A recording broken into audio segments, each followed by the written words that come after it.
Fly Nubian Money. We talk about that money. We all about that money.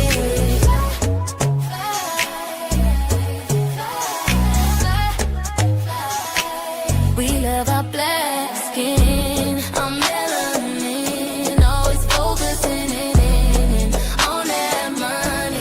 We always win, money never thin, cause we hustling, always focusing in money, money, money, money, money, money. We got that money, money, money, money, money.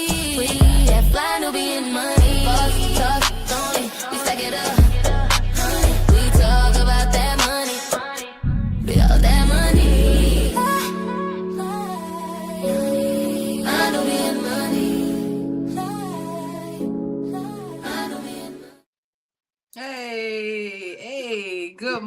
Good morning, everybody. Happy Thursday. Welcome to Fly Nubian Money, where we help you to master your mindset and maximize your money. I'm Tierra Williams. I'm also known as Miss Black Hollywood, and I'm also known as Karma J. But really, it all depends on the day. Today, we are having a conversation. Welcome, welcome, welcome. It's Thursday. The week is almost over. I'm almost over the hump. How's my queens doing? Thumbs up if you're doing good today. Feeling good? All right. Let's get this conversation started. So today we are talking about the media. So I actually saw this story a couple weeks ago. It was okay. All right. Well, there's that. I thought I was about to eat. Okay. Let me pull the picture so y'all can see it. Basically, the company Nexstar just made a $6.2 billion deal with Tegna, which means one company now controls even more TV stations and content that everyday people watch. Now, here's the part that most people don't think about. In 1983, around 50 companies controlled most of the media in the country. But by the 2010s, that number dropped to about 6. And now we're looking at just a handful of companies controlling the majority of what we see and hear. So what does that mean for us? Fewer companies, more control. And what does that look like about the information that we receive? Who will receive it for? What we can trust when we hear things coming through our television and on the radio. And I just want to know what we think about that and how we can actually stay vigilant and get real information. So today, of course, I can't have this media conversation by myself. I have the best queens in the world, Craig, to have this conversation with. I have Dr. LaNee Javette, who is a brilliant strategist. Are you still a brilliant strategist today? Every day, all day, twice on Every Tuesday. day, all day, our business brilliant strategist. I have Aisha Verzi, who is a financial expert and an insurance expert. How y'all doing today, queens? Good. It's Thursday. It's almost done. We're almost out of here. We almost making it. Hello to all of our good friends in the chat. C. White, Deborah will win. Hey girl, Dennis Raggins, Double A. All right, so all the crew is here, right? We got our regulars here, and I just want to get an initial your initial reaction to hearing that. First of all, it's against the law for something like this to happen. So people are suing. I'm just going to say that companies are suing, of course. I think the last time I watched, Congress didn't want this to actually get passed, but you know who's at the helm, always writing his orders. So I wonder what were your initial reactions? I'll start with you, Dr. LaNee. What does it feel like to know that like now fewer companies will own the media? So I kind of have mixed reviews. When I hear it, I understand the legalities part of it, right? So legally, I get it. It sounds wrong. 80% of the media will be owned by one company. Bad. But I also identify opportunity. Sounds like Netflix is about to be bringing in news and radio and media, but also it sounds like there's opportunity for people who tell the truth. You got YouTube. The way that the world is set up right now, you don't need your television. I don't watch anything on TV. I only have Netflix, Hulu, Prime, Apple TV. I don't even know what's going on regular television. I get my news from the news places where I feel comfortable and safe, where I feel honest. I have no idea what's happening on mainstream TV. So it sounds like it's just an opportunity for people who are out there with real news, not fake news that they call real news, but the real news. It sounds like it's an opportunity for them. The real news, like Fly Nubian Money. Yeah. Real news. Okay, okay. All right, Aisha, what does this feel like to you? It's again, it's all about capitalism, right? When you monopolize something, then you control it. So that was the first thing I thought. I'm like, well, then it means they only want you to have some kind of monotone, same story being regurgitated so that it serves their purpose.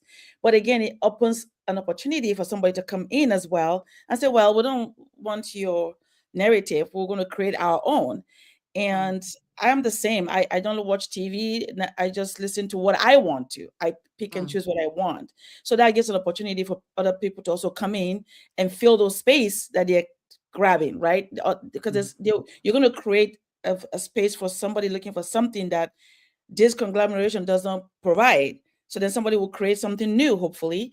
But yeah, that was my thought. It was so many different things came to my mind, but that was my thought too. Yeah. It's interesting because we say that, right? That we say that YouTube and TikTok and Instagram will be the way for truth tellers to tell their truth. But you can't also you can't deny that those truth tellers also get shadow banned with the mention of Absolutely. certain words, so they find a way to hide those kind. I mean, I think that is my biggest concern is that we don't have variety in thought, right? And I have a and I'll play it in a little bit where they have this compilation of news stations saying the Mhm. same exact words over and over again, and they stack it for over a minute, for over a minute. They're just saying the same exact story, the same exact phrasing. And so I think that is dangerous, right? It's dangerous. But like you said, the internet provides it. If you seek, you shall find. You can look around for news that you can actually use and it's good for you, but sometimes it may be a little harder to do that with I with can certain. use, but I always, so one of the things about what my PhD taught me is that everybody's right and everybody's wrong. And what I mean by that is whatever you think and believe, you can find somebody else that thinks and believes that. So it would Correct. make you feel like you're right, right? If you think something is wrong, you can get online and find somebody else who thinks it's wrong, and it'll make you feel like it's wrong. Like Mhm. there's the world is so vast, and the internet opens it up to everybody. You can literally find somebody who thinks like you think, which will make you feel validated. You look at MAGA, right? It makes them Mhm. feel validated in how they think because he thinks that way too. So we must be right. Then you have Mhm. the other side that's like, no, that's not right. Like that's wrong. Doesn't and so that's one of the craziest things about how we operate in the world and media is that you will find someone to validate what you think is right, but Mhm. also on the other side. So it's really difficult to cipher through those types of things sometimes. I think so too. And I think when I think about my aunts and my grandmother who used to watch news around the clock, right? Watch news around the clock. I think that there is something intentional about the news in the way that it's used as a fear tactic to make us do something or to fear.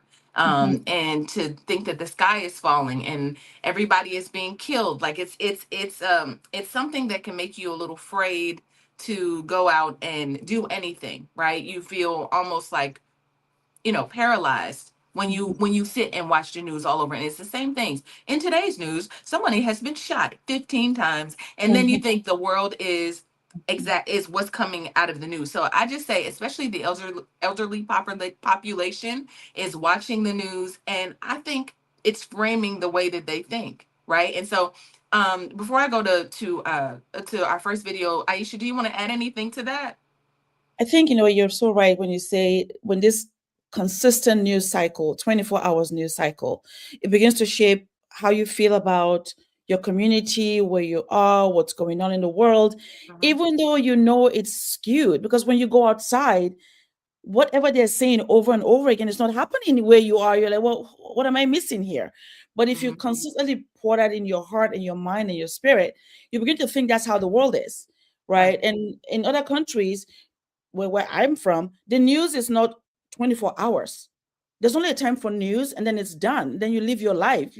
But here it's like literally you can put on one show and it's news the entire time. Mhm. It makes your mind go crazy, and That's why I don't watch news, because it scares you. You think, oh, if I go, I'm going to get shot. If I go to the market, my family back home, they always call me, oh my gosh, we heard that in California. This, I said, what happened? I didn't know, because they are watching our CNN news that is 24 hours and thinking that's how I'm living my life in fear. And everywhere I go, somebody's going to shoot me, somebody's going to kill me. It's like, no. Yeah. Yeah. It's called programming for a reason, y'all. It's programming. That's what programming is. It programs you to think a certain way, to feel a certain way, to be so to be indoctrinated. And so I just think we have to be mindful, because even the internet can tend to get that way. Like I'm like, the perspectives that we hear about men and women, black men and women, black men, black women are a certain way, and then you go outside and it's like, what? You can see It's that. Like, nothing like that, right? yeah. So even the internet has that same energy, where you're right, Dr. LaNee, you can find what you're looking for, but you can also find a lot of mess. And then the things that are glorified are things that are like, we The live in a messy twilight zone. Yeah, like it feels like a twilight zone. And those things get they get the chorus, they get the platform, they get the Most time. And you're like, why is circulation, this most being. circulation, most conversation, most Yes, I'm shares, like, most talk about right, engagement. right. So if you think about it, you think like black people ain't doing nothing. All the black women is like Sukihana and Sexy Red, and when Yeah, we know that's absolutely not true. But it's not the true. platform, and so I'm concerned about things. It's that same kind of idea. If we don't own the white media, and we're not going to get our real news from there, and then the black media is pumping something else like ratchet news and things upside down. What Go ahead, black Dr. media? LaNee. Let's start. What black media are you referring to? I mean, I watch all of it, What? right? Like Like, what like, what's considered black media.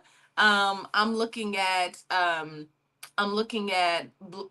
like millionaire blogs, black millionaire blogs. I'm looking at all kinds of things, right? I definitely I'm talking follow the about black Shade media Room. that I we follow all consume. Like back in the day, it was BET, where we don't have Yes. BET. So right. where are we all getting news from now? Fly Nubian Money. No, we're getting we're getting it. Well, I'm gonna just say black people is getting it somewhere from like media takeout. People don't watch media takeout anymore, but the Shade Room, they're getting Those are not black news medias, though. they're not. They're We not. don't Or have, or, I or don't think wait, we have Black black news media Enterprise. anymore. We don't Black have a news Enterprise. media. But they only report on one segment. Like we don't have, like when BET actually had news, right? They talked about the diaspora, like what's going on in the black community with black people across all the different elements. Now you have segmented news. So this place might, like Enterprise, for example, they're going to talk about business, maybe even politics, but they're not talking about what's happening with black The people. black That's neighborhood. right. But I don't think we have a black news media anymore. No, But no. that means, again, opportunity. I thought you were going to might say like the griot. They might be considered. I was about to say, I was trying to think about it. And I'm like, what do I watch? The griot, right? I was thinking Essence. I'm thinking the my griot, mind. maybe even come on, Roland Martin, maybe. I was just about to say Roland. Yep. Dr. Boyce, of course, right? Dr. Boyce. Remember when we used to have Your Black World with, I think that's where I first started with Dr. Boyce. We had Your Black World.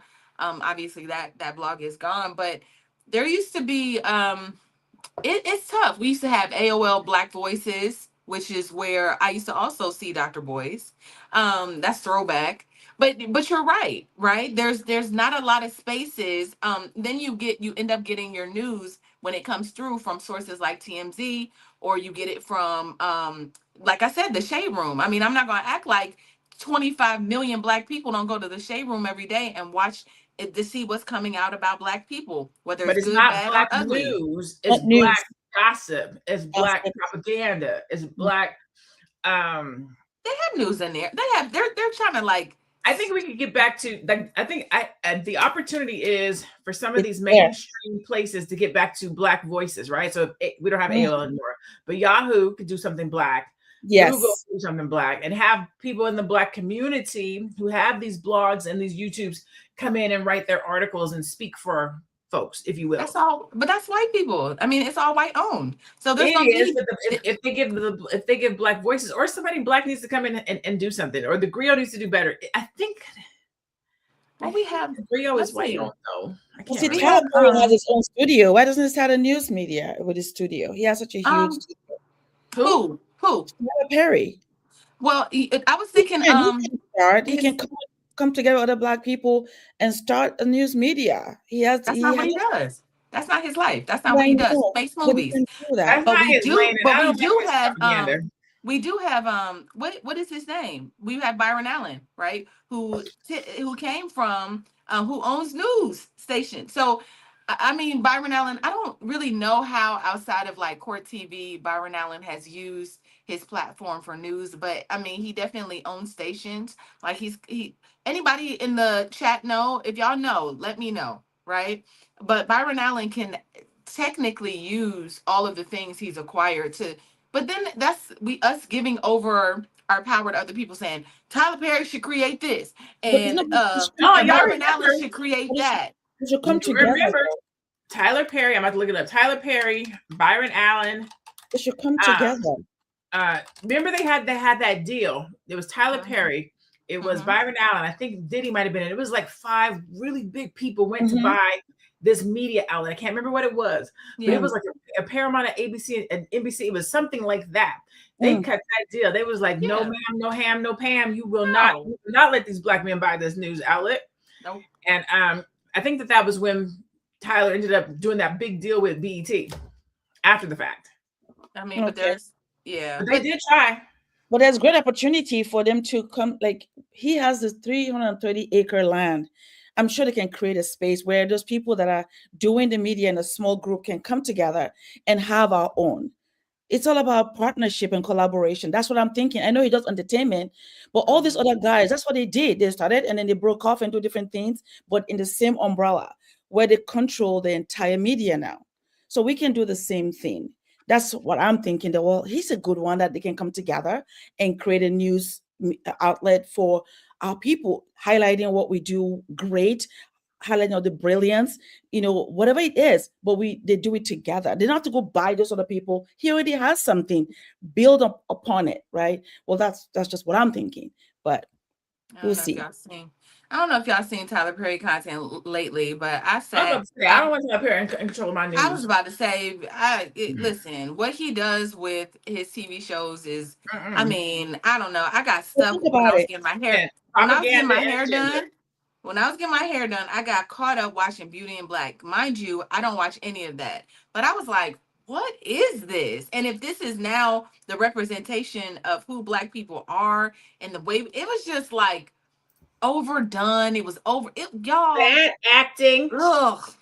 And I agree. We love Tyler Perry. Lord. Yeah, but I think we have an opportunity with Tyler Perry because the thing is, he's the only one doing everything, right? Look at you, Tierra. You're an incredible writer. Wouldn't it be great if, like, he brings people in that will give him different ideas? That's the whole point. But then maybe because of trauma, you want to control everything. Then it makes you not to do well. So consequently, the media gets controlled now by the same people that we run away from. So how are we going to get there? To me, I'm hoping that that's what will happen. Aisha is hopeful. What about y'all in the chat? I want to know, what are you guys hoping? What is the answer to? I mean, I love what my queens are saying. I love it. I love having this debate with not even a debate. We're just having a conversation, right? About what can, what is it that we what can we do to kind of mitigate this situation? If we know that there's a company taking over that's going to have 80% of news coming into the homes, what do we do about that? I guess we keep doing what we're doing. But I think there's even a part of this channel that has a little bit of shadow ban because of the way that we talk on this channel, right? So even that is like, our numbers should be way, way better. But it comes down to like the platforms that you're on, what they're allowing you to see, who those billionaires are coupled with. You know what I'm saying? Like YouTube is in cahoots with whoever, it's tough, right? It's tough. So let's go to our first commercial. Let's go to our first video so we can just lay the foundation, even though we've been talking for 90% of American media and news was owned by 50 companies. Now, since 2011, 90% of all media and news is only controlled by 6 companies. These 6 companies are CBS, Time Warner, Viacom, Disney, News Corp, and Comcast. So what that means is 6 companies decide the consumption of 330 million Americans. What we see, what we think, and what we really feel. And adding to that, the average news anchor age is 40 years old, and it shows. Because even progressive news outlets like the New York Times are known for being openly transphobic. This is why we created the Gen Z Report. The Gen Z Report is a news outlet by Gen Z people for Gen Z people. We cover all topics, especially those that are intentionally overlooked by major news.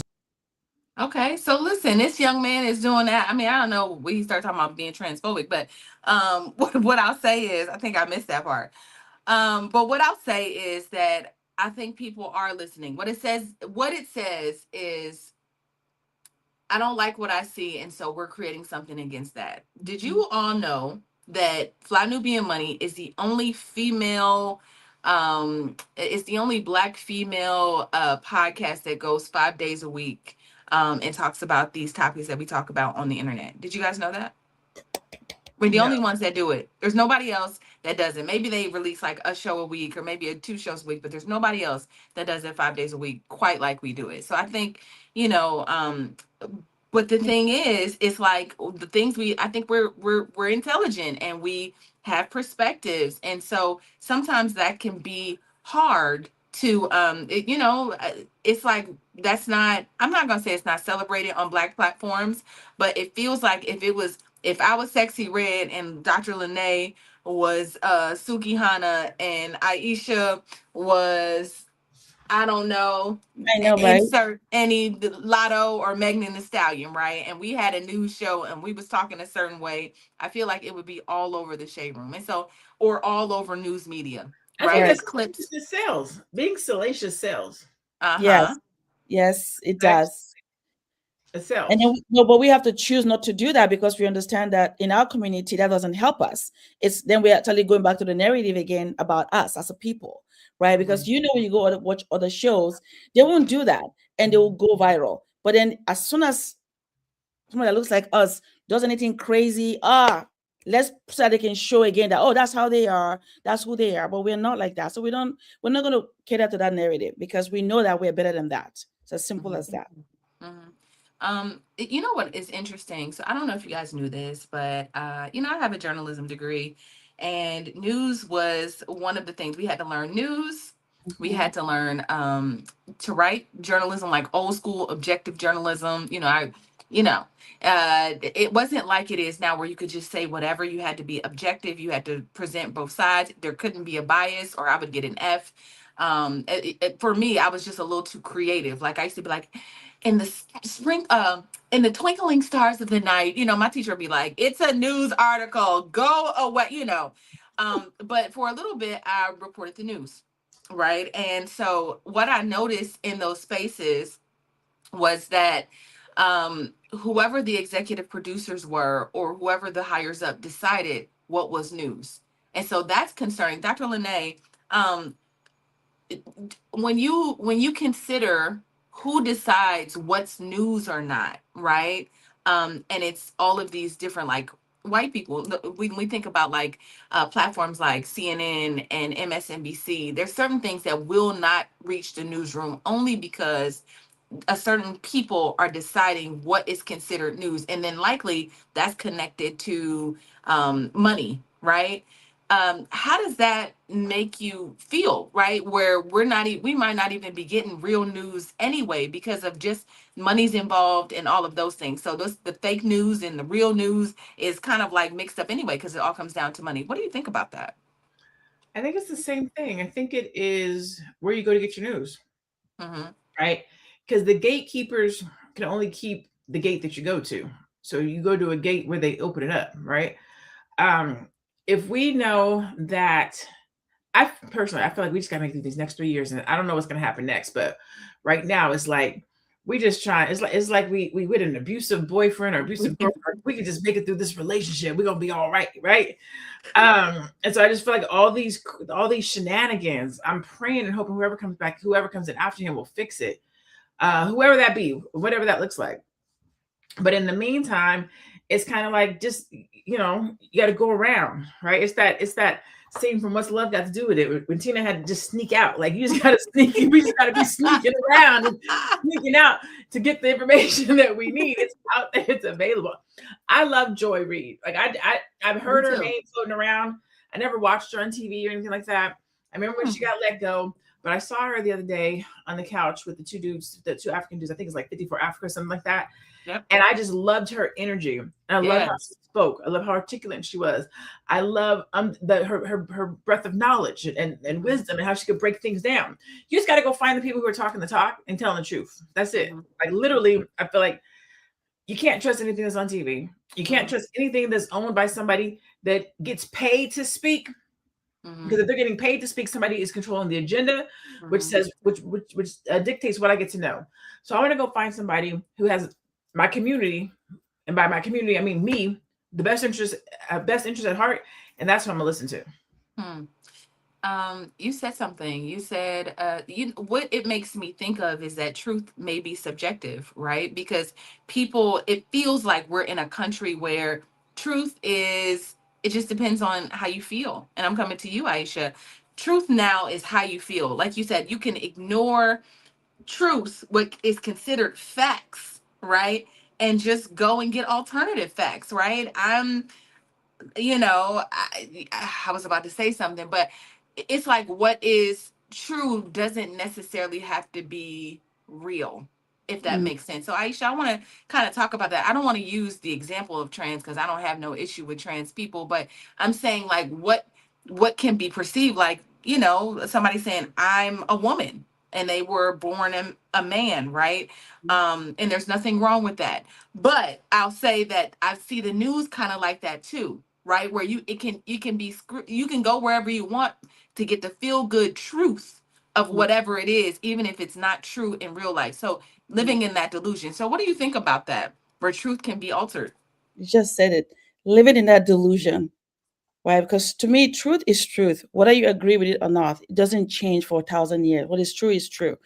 But when a community or country where really everything comes down to money, how much more money can I make? So then truth becomes subjective.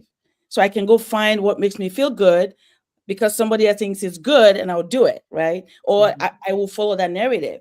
Whatever you're looking for, you're going to find in a place where it's all about money. How much can we make? How much can we squeeze out from these people so that they can say they are also validated, right? When we know that truth is truth, whether you like it or not. But of course, again, once money is involved, it always goes like that. There's always shadiness. There's always, well, maybe I'll accept just what you said, and now the rest it's left up to you, right? So we have to also understand that for us as a people, for me, I feel the best way we can remedy that or try to at least come where we can benefit from our own news is really find a way where we can create our own outlet, like we're doing in Fly Nubian Money. So people can hear from us and understand that, no, whatever you hear out there about us as women or Black people, the truth is we are also people that are educated, good people, moms, wives, sisters. We're not ratchet people because that's what you want to believe and that's what is being sold to you, right? So again, truth is true, whether I like it or not. And I just believe that because in this country, capitalism, that is where the alternative starts to fall in. Whatever feels good. It feels good, baby. Let's do it. That is the right one. Well, how do I feel today? I go look for that news. And then that makes me feel like I'm doing the right thing. But yeah, you have to find a feeling. News is a feeling. How do I feel today? Before I go to this next video, Dr. LaNee, I'm gonna ask you this. Do you feel like because it was so hard for us to name Black-owned news outlets, it's like, well, we can go under the umbrella of AOL again, or no, we can't because AOL is gone, but Yahoo or one of the white companies. Do you think that Black companies have been squeezed out? Do you think that we sold out? What are your thoughts around that? I think both. I think squeezed out and sold out. I think Viacom buying BET was the beginning of the end. However you do, you have like your Kathy Hughes and things of that nature, but Media One just never came through and took over quite the same way. I wish she would have bought BET or it went to her family. I think there's again opportunity in these types of times. And the thing about opportunity is it doesn't have to be that you have a news station, news outlet in the traditional way. You can create a YouTube channel where everybody's like, this is where this person, they talking that talk, they're doing all the things. I think, again, opportunity. I think that this creates an opportunity for somebody or a group of somebodies to say, we're going to report the news. We're going to talk about the Black things and the things that make sense to us as a community, but we're also going to hit what's going on in the world so that you're aware. And that's what I think. I think opportunity is there. Anonymous talked about Mark Zuckerberg, Larry Ellison, Leonardo da Vinci. I think the Ellisons, I think you had talked about this a little bit behind the scenes. Yeah. I remember when Larry Ellison was going to give his company to one of his sons, but during the election, that son spoke against Trump. And because that son spoke against Trump, he ended up snatching it back and giving it to his other son. Yep. Now, this son over here was the son who was supposed to take the helm. He was the smarter one, the one that was in line, the one that was trained, the one that was raised up. But because his views didn't match the dad's, he gave it to the other son who he could mold, manipulate, who wanted to please his dad and would do whatever he wanted. So this thing runs deep, right? This is how you get generational. Sometimes I ask myself, like, how is racism still here? Like, with everything that's going on in the world, how is it? And it's still here because people still teach it. People are still teaching it to their kids. They're still saying that this is the better way. Make America great again. When the fuck was America great? And for who? Like, we're make it great to win. When exactly? Sorry. No, I love that. You know, it's interesting. I always say this. I say that the system that was built 200 years ago, 100 years ago, is still the system, right? Present. It's still those same laws, those same policies still exist. So until you dismantle the structure itself, the system itself, the laws, the policies of what was America was built on, it's always going to enforce what that's the they. We always talk about that. It's like they don't want us to, and I was like, well, who is they? Who is Right? they? That's what this movie's about. They control the narrative. They control the media.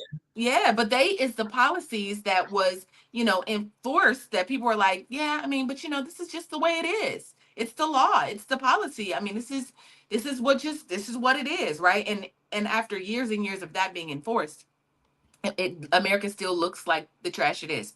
So let's go to this next video, and I'm glad you brought that up in terms of serious news and all about of that. the future of media. Nexstar and Tegna. Remember that merger I spoke about last night? Well, Nexstar came out praising Donald Trump and the FCC chairman for greenlighting this merger that will consolidate local media and fundamentally change media as we know it. Nexstar has declared itself the anti-fake news.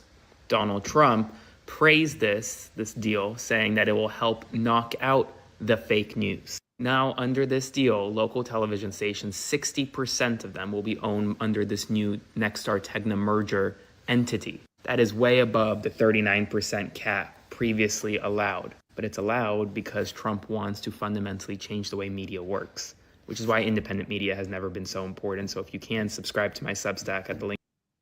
You know, everybody's like, listen, we in trouble.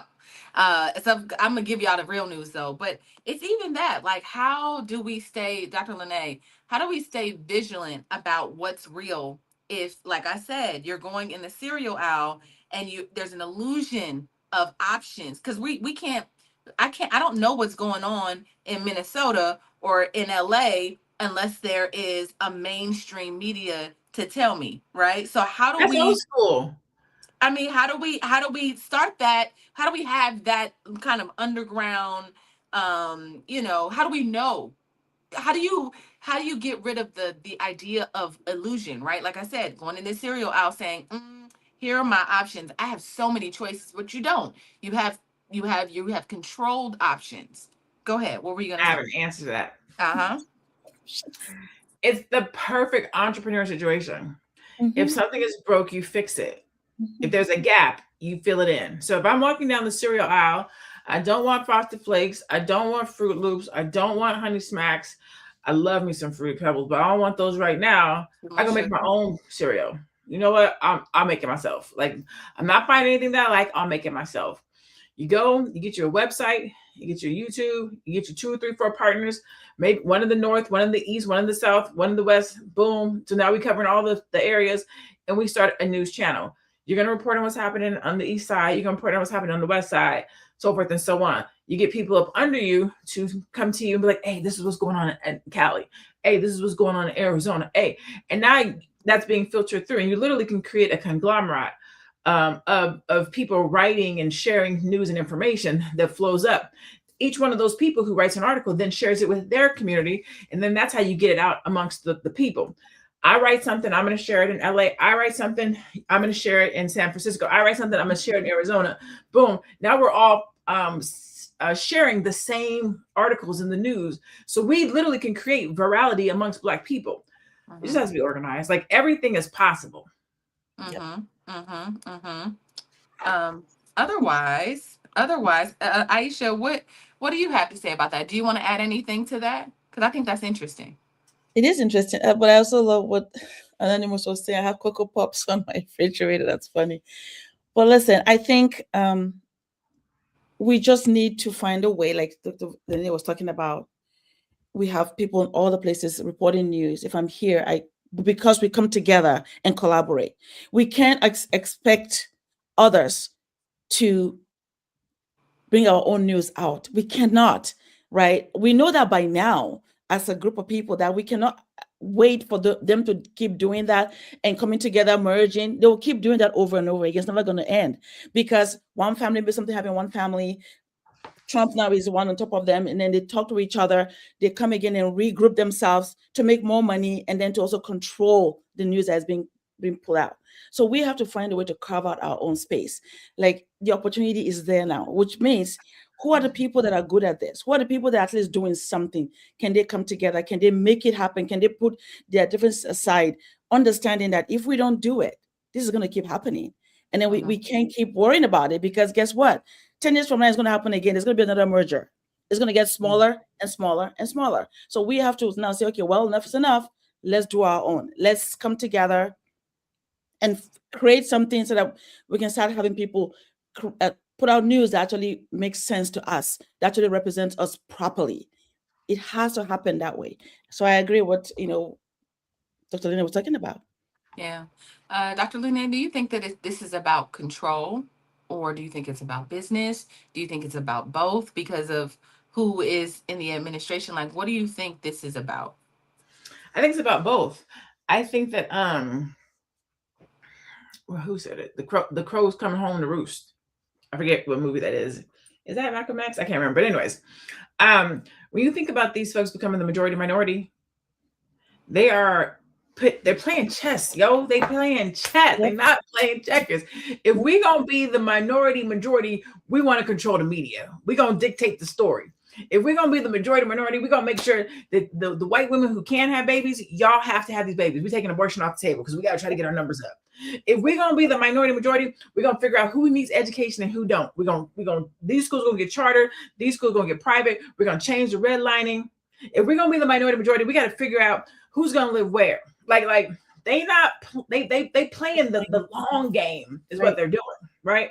So it's business and it's control. To me, that's what I see.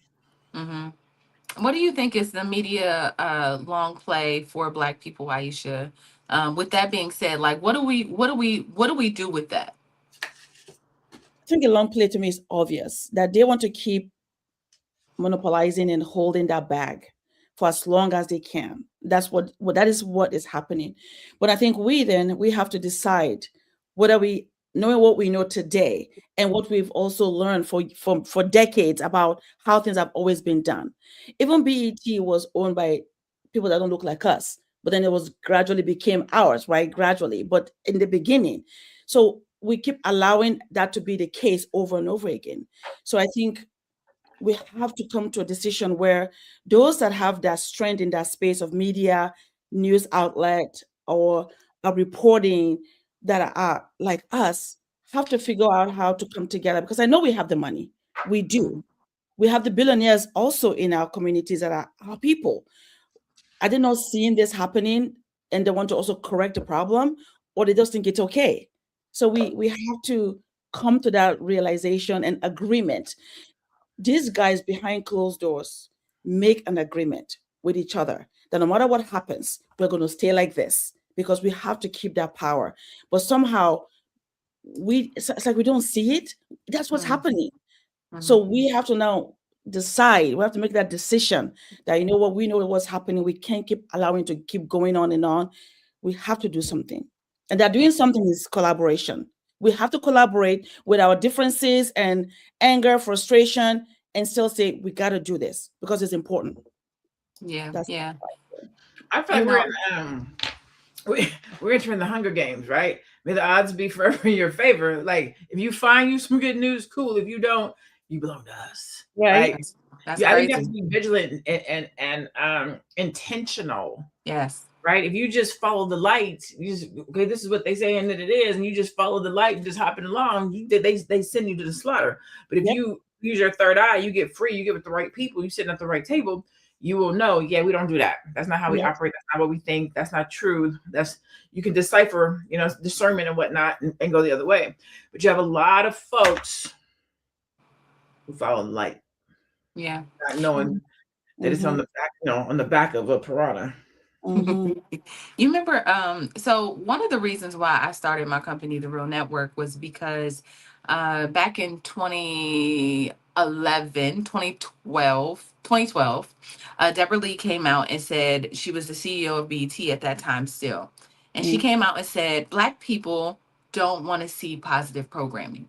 At Mm. that time, we had so, reality TV had done extremely well. And as you guys know, I'm a former reality television producer. And so reality had done extremely well on the platform. Obviously, it was toxic. It was, Keisha Cole's family, the way it was, and fighting and crack and all this stuff. And not that there's anything wrong with real life, but reality is not real. But a lot of it was like playing on our trauma.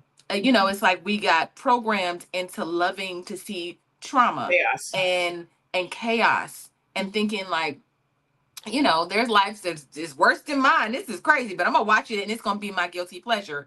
Rewind 20 years before that, we had what, Teen Summit, we had news, we had Bobby Jones gospel, we had all this positive programming. We were being programmed and we would sit in front of our TV and we would watch it. And it would be good for us. We had news. Was Roland Martin was Roland Martin on BT? Who was on BT? I'm Tabby Smiley.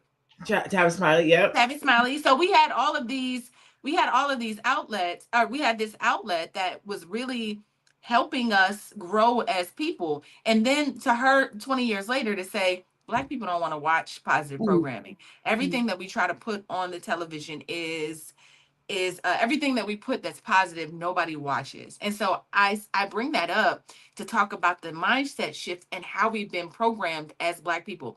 I liken it to giving a baby, to stop feeding a baby vegetables, and just giving them sugar and whatever. And they're, Mm. after a while, they're not going to want vegetables. They're going to be like, just give me the sugar, right, That's Dr. right. LaNee? So I think that as a community, we were programmed. How do we get ourselves back into the mindset, or was that fake news, right, that we didn't want to see? I mean, my answer was it was fake news, so I started The Real Network, right? So I thought, of Mm. course we do. Of course we want to see things that will nourish us, but I love new, right? As a Black woman, I love good things. So what do you think about that, Dr. LaNee? Do you think Black people now don't want to receive good news because we've been programmed to want reality? I don't think that is that the I don't think that it is that they don't want good news or good programming. I think that it's that we're force fed so much cockamamie, Mm, chaos, trauma, bad news that you become numb mhm, to it, right? You have social media, which has tainted how we can sit and watch programming. People are less focused than ever, right? mhm, 5 minutes, 10 minutes, it's sitting through church, like all of it. Our level of patience and our ability to focus. I think all of those things factor into it. mhm, I think that I think the culture is the lead, meaning mm, if a Cardi or a Megan or a Nick or a Chris or somebody who young and old folks look at, pay attention to, follow, were to shift and change and go a different way and talk about something different, the masses would start to slowly start doing this. Oh, well, she's doing this now. Because that's all that happens. Everything sways. If the music goes this way, the culture goes that way. If the TV shows goes this way, the culture goes that way. Like, we just go with whatever the trends are. Like, but if somebody said this is the new trend, then folks would go that way. We went from love music, soulful music, R&B, um I can't add the songs that play in my head. Remember destruction. We're headed right there. Self-destruction. Self-destruction. We went from positive rap. We went from that in a different world. Live like that's what we saw. So because we went from that, we went to go to HBC. That's what we saw. To now we were dropping it low and spreading it wide because that's what is the trend in the culture. So if the trend in the culture changes, so do we. Yeah. You know, I just think, again, I'm going to say this. I don't think that there's ever been a shift in culture in a sense where I think what is given a platform has shifted, right? So if we were influenced by going to HBCUs in the 90s saying, like, I watched A Different World, I was watching Living Single, I was watching, like, Black people were able to see themselves, The Cosby Show. We were able to see ourselves on television. That's why representation matters. That's why I'm in California right now, because representation matters, right? So we were able to see ourselves in a way and say, like, oh, I can go to college. I could do this. I could do, you know, and I think that there's still good shows that exist. Obviously, we're not getting greenlit the way that we used to, just because of, you know, times changing. You know, y'all, I mean, we could have a whole conversation about Black movies that are greenlit are based on other people's numbers. So there's a movie coming out that Will Packer produced called You, Me, and Tuscany. And there's a young lady, I can't think of the movie right now, but I think her name is Nina. Nina, y'all. So Nina's number, she's a director. God dang it, what's the name of the movie? Anyway, there's another movie that's supposed to come after that.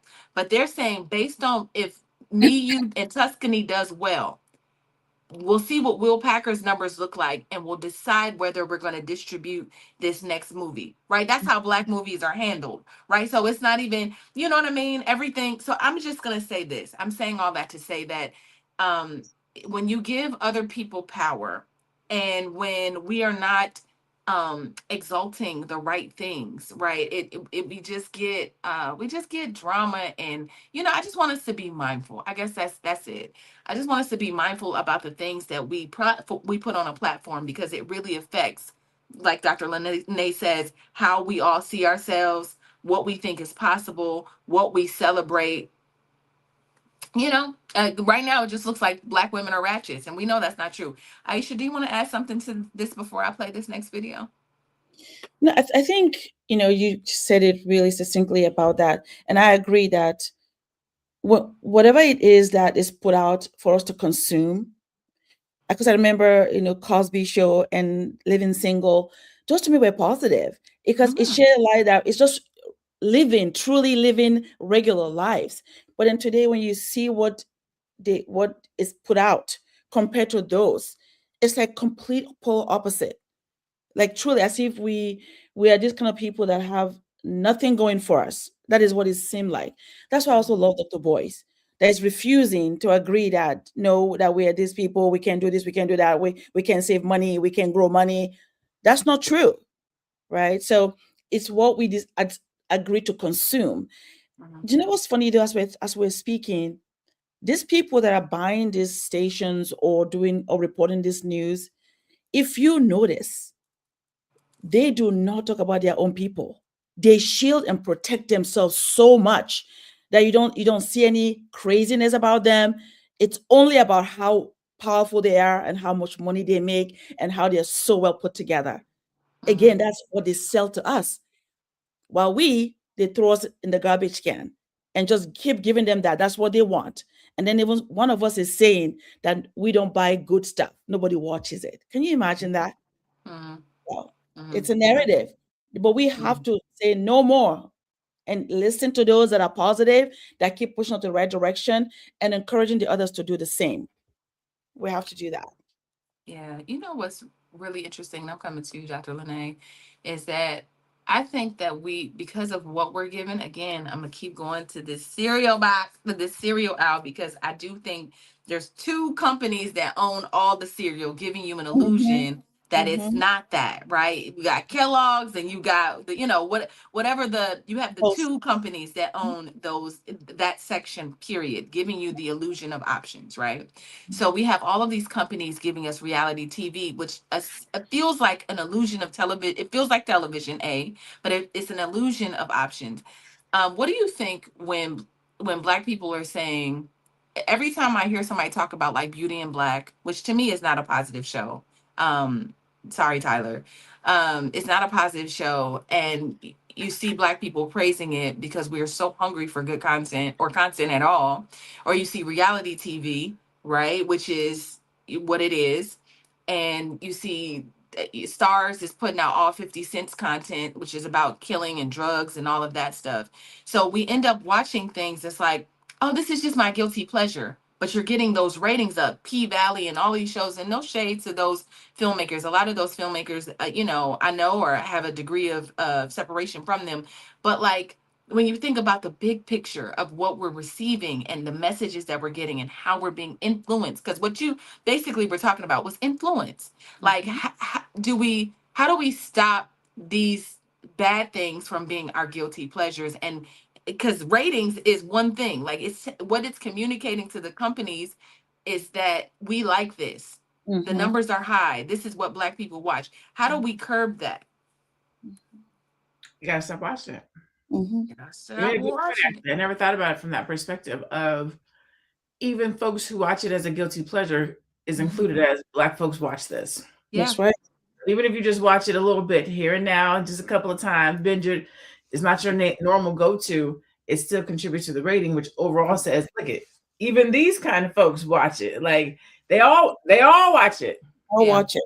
What is that Kanye what's that Kanye song that Niggas in Paradise? She's like, it's provocative. That's why we watch it. Gets the people going. They like it, gets people going. Like all of them. They all like it.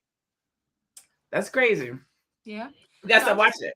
Right. It only lends it's our voice to empowering it. Because it says that, damn, even folks who don't even live that kind of lifestyle, it's a guilty pleasure. Even they like it. Did you watch it to be like, I can't believe this shit. I can't believe it. Look at this. This is crazy. But you're still talking about it. Watching it, yeah. Yeah. Damn. Yeah. So I feel like there's some some conviction in there. Man, I'm like, damn. So let's talk, and I'm coming to you, Aisha. Somebody said something about the algorithm, and let's talk about the algorithm, because you can hit a couple of what does it says? The Black Lexicon says the algorithm is the matrix, just like the movie, right? And so you can click on a couple videos, and now the company knows that is going to give you that kind of content. So even that is programming what you watch and what you're consuming and what you like. And when those things are toxic, in my algorithm, I realize that when I get up and I'm going through Instagram, it's like immediately it's like Black man kills Black woman and murder suicide. I'm like, what is it's news, right? I'm like, man. So I've just been trying to change my algorithm on the things that I click on. Can you talk about that a little bit? Like just how careful we need to be about the things that we follow and what we are consuming, and how easily the algorithm picks it up and then gives you more of what you're not asking for sometimes. And that is so powerful and it shapes, especially the young generation, right? It happened to me where somebody sent a video and I clicked on it because it was about a news. And then I clicked on it just to listen to the news. But because of the person's algorithm, whatever they've been watching, now when I get the news, it populates as if that person and I are friends. and some things that were inappropriate. So that I said, no, excuse me, what is it? And it's kind of blatant in your face. So I asked myself, imagine if a young person that came to their screen, literally, I just stopped following the person and just cut off completely because I'm not interested in that. So it's amazing how the algorithm just catches, and they want to get you hooked as soon as they see, oh, this person is following this person. Well, let's pump everything that person is watching to them as well. Perhaps they might also like it, and they get you hooked because that all that is every time we click is money for them. Every time we're clicking, whatever we're clicking. So I'm very mindful of what I look. Somebody sent me something, if I don't know them very well, I try not to click on it any longer because I see what happened to me as an adult, thinking about my children and saying, wow, can you imagine that? Right. And then also personally, if I go to or like the algorithms again, I'm looking to like watching a show. I like to listen to like religious stuff, what's going on. And again, the algorithm will start giving you things about faith, about positive faith stuff, marriage stuff about positive. So I prefer that. So we have to be very careful, like you say, what are you clicking on and who is on the other side, keeping track and feeding you with more, because that's exactly what they do. And then you keep watching more and more. Before you know it, now you're hooked. Positive or negative, you're hooked. So You're we got right. to be very careful with that. You're right. Ladies, this has been such a good conversation, Queens. I could probably ask a million more questions, but we're gonna try to wind this thing down because I want to respect your time. I know you got other things to do. Dr. LaNee is putting together a conference. We're going to Miami next month, so I want to make sure This that month. we're able. You feel me? This month, next month, this This month. month, It's April. the second. Oh my goodness, I'm going to Miami soon. I'm This excited. month. But before I do that, I found another reason to celebrate Black people. Y'all, it is Women's History Month. Somebody told me it's Women's International History Month, but either way, Black Women's History International Month, whatever it is, I'm about to celebrate Black women right quick. So today, because it's Media Day, I want to talk about Kathy Hughes, who is a media powerhouse and founder of Radio One. Now known as Urban one of the largest Black-owned media companies in the country. She built her empire from the ground up. Come on, focusing on content that speaks directly to Black audiences, and became the first Black woman to lead a publicly traded media company. Shout out to Kathy Hughes today. We honor you, sis. We appreciate your contributions to our community.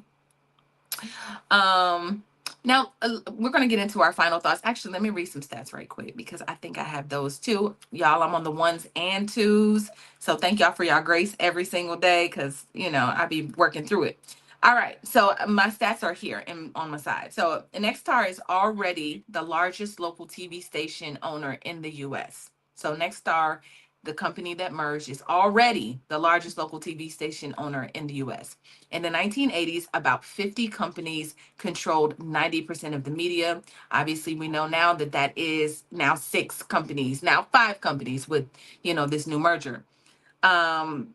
Today, roughly 5 major conglomerates dominate most media content. So we got to watch what we watching. Got to watch. Media consolidation continues to reduce competition and increase centralized control. All right, my queens. Let's get into these final thoughts and where people can find you. I'm going to start with you, Aisha. What is your final thought and where can people find you? Or should I ask you a question? That's Go good. ahead. Give us your final thought. You want a question? No, this is good. This is good. All right, Thank you. good. Thank you so much. I think my final thought is the same. I really believe that as a people, we have to collaborate. If we collaborate and put our differences aside and think about future, 100 years from now, what will our community be looking like and how is the society affecting them? How can we control the narrative that our own people listen to? I think that collaboration can fix that because I believe that we have enough wealthy African Americans, literally, that are billionaires that can come together with everything that they know and they've learned and create a space where creators like yourself that are great writers and then people that are in the news media that understand how to report news, they can come and create a space for them to actually do that work so that they can represent us the proper way. That's what I'm thinking. Collaborate in this space and get that happen. And let's not allow monopoly to take over and just stop watching the shows that don't edify us. Why should I watch that doesn't edify my people? I will not watch it and contribute to that, not doing it. Right. And then finally, let's stick together. Also say no and refuse those narratives that are contrary to what we believe as Black people, and not allow the other people to tell our stories. So be careful of a one-sided story, right? So we have to tell our own stories. And where can you find me? I'm in the Black Business School as one of the coaches. April as well is Financial Awareness Month, and I'm in financial service industry. So if you need to review what you have, you want to know if you're on the right track, please reach out to us. Really, we want to help make sure that we are on the right track no matter what, because we have the resources. We have the resources and we have the solutions, but you just need to reach out to us. And you can find me at aishaverzi.com. Thank you so much. Thank you so much. Make sure that you reach out to Aisha, y'all. Financial Awareness Month, aishaverzi.com. All right, Dr. LaNee, what So it is. I wanted to go back a little bit. You were technically, we were right. So April is recognized as International Black Women's History Month. Established in 2016 by tech consultant and entrepreneur Shaw Battle in Atlanta, this month was created to specifically highlight the contributions, achievements, and legacies of Black women, women of color, and women of African descent globally. The movement aimed to fill a gap in education and history, ensuring that Black women, often overlooked during Black History Month in February and Women's History Month in March, received dedication and recognition. So it is to make sure that all Black women, African descent, et cetera, get recognition, so that they don't, I guess they were being looked over during Black History Month. And then following that, it's just Women's History Month, but they ain't talking about us in Women's History Month. Well, we do. We do, yeah. So that's how we got to International Black Women's History Month. All right, cool. So I'm gonna find women internationally, y'all, That'd and be we're cool. gonna celebrate them this month. I think that's cool. Thank you for letting me know that, because I was like, Yes. what? I don't know. Okay. So Yes. what are your final thoughts, Dr. LaNee? So my final thoughts in alignment with that, and the reason why I know that is because that's when we do Black Power. But let me talk about today's event first. I think that where you get fulfilled, where you get your cup filled, where you get your media, where you get your empowering, where you get your knowledge is important. And that's why I have Black Power.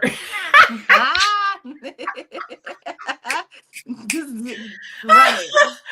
And that's why we have rooms like Black Power, so that you can come and get fulfilled with real news, not fake news, real news about your business, about your life. You can collaborate, you can make money, you can learn, you can grow. Join us in Miami next month. Girl, this month, join us in Miami. Later this month, April 25th to the 26th, we are going to be, I am a trend watcher, and they say 2053, median Black wealth will be at 0. I refuse to let that happen to the people that I know and that I'm connected to. Therefore, I named this Wealth Won't Miss Us. Like the folks in this room, wealth is not going to miss us. Wealth is not going to pass us by. We're not going to be in the numbers of the 0. I don't know who will and who won't, but I know we won't.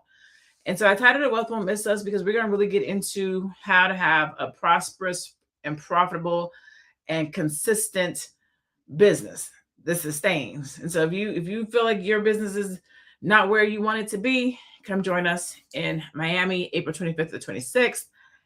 And you can go to Black Power, BlackPowerHer.com or BlackPowerConference.com, either one. Get signed up. We also have a 5-year commemorative brochure. So if you want to advertise your business in the brochure, you can do that as well. Ads start at $50. We have a quarter page, a half page, and a full page. They start at $50. If you would be interested in advertising your business, you can reach out to me either at the website or just at DM me either or DM me. Huh? Say that. I'm interested. Well, okay, I'll send it to you. I'm going to send it to all the queens, but because you're a speaker, my speakers I'm gifting because you're a speaker, right? So as a speaker, you get one gifted. I'm sending you guys your thing today.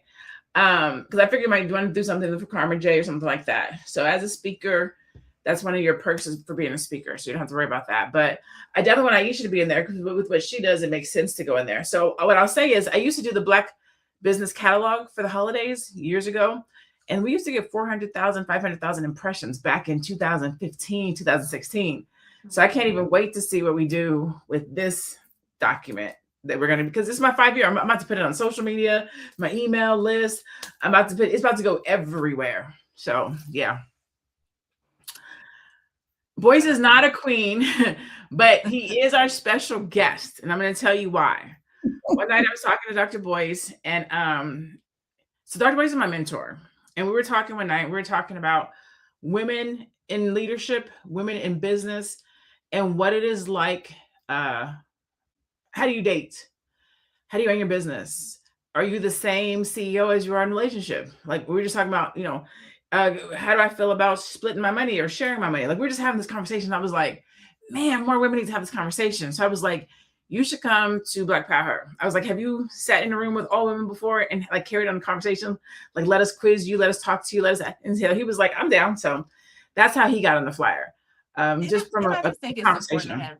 I think it's important to have a man in the room always. I think too often Yes. Black women get Perspective. into these little rooms where it's like, and then men think this, and then men think that, and you have conversation with a man. He's like, we actually don't think that at all. Like, Correct. that's not even it. So I'm actually glad that you said that, and that Dr. Boyce is coming. I know we're just gonna have a good time. I like Dr. Boyce. He's amazing. He's amazing. Was that your final thought? Are we good? That's my final thought. Get in the room. Make sure you check my homegirl out. Make sure you check my sister, my queen, my friend, my good girlfriend, my sister friend, Dr. LaNee out. And come on to Power Her and meet all of us. We want to see y'all. We want to meet y'all. Hey, I'm going to teach you how to tell a story. Okay, so here's my final thought, y'all. And y'all know I love a good story. So I'm just going to end it with the thought of like a book that I absolutely love. It's one that I live by. It's why I named myself Miss Black Hollywood. So 100 years ago, about 100 years ago, some Jewish immigrants came together. They were immigrants, Russian Jewish immigrants came to America and was all living within 500 miles of each other, came to America. And when they got to America, of course, they hated Jews too, right? Here in America. And so what they thought was, why don't we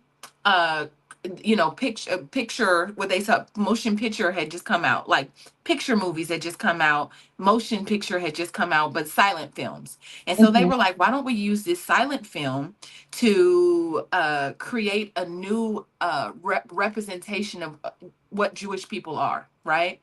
So they would make these picture films, these silent films, and they would put themselves in there as doctors, lawyers, businessmen, and all of that, even though, and people hated it because they used to say, that's not what Jewish people are like. They're actually the scum of the earth. Y'all know Americans, right? All the white people, they hated it, right?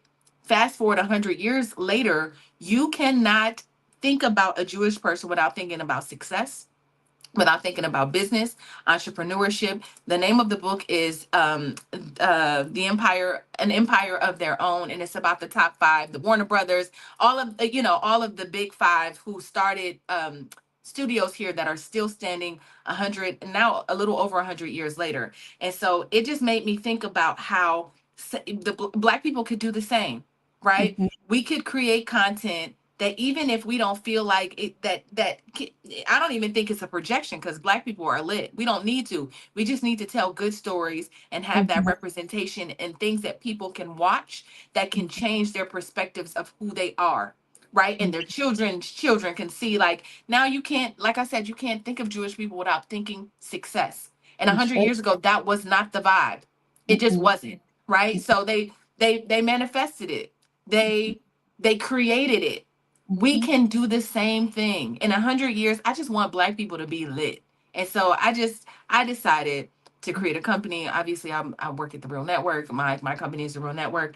And that we are all about telling Black stories. I've partnered with Dr. Boyce. I've made movies we've made positive Black films, and so that is my contribution. And hopefully 100 years, you will look at my work on this here internet and think, wow, this is part of my legacy as a Black person, but also it can be a part of my legacy. And even what we're doing today is ministry to me.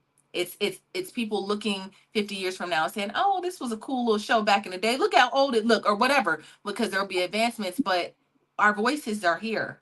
Our voices are here, and we are sharing with you things that you will be able to use for years to come. So I think it's important that you start to be intentional about the things that you're watching, and how, we should demand for better representation. We just should, y'all. We should. We should watch things with better representation. I'll get off my soapbox now. My name is Tiara Williams. I'm also known as Miss Black Hollywood and Karma J. Like I said, all depends on the day. But if you're looking for me, I'm at Miss Black Hollywood across all platforms. Like Dr. LaNee said, I'm in Miami a couple weeks from now, turning up, helping you understand the power in telling your story. It's the one thing that we all have that we can use in our lives, in our business, to take ourselves forward. It's something that we all had. God gave us all a story, and so we need to use it for our business, our advancement. And so that's if you want to work with me, I'm at MissBlackHollywood.net. All right, that is my spiel. Yes. All right. I don't have an outro.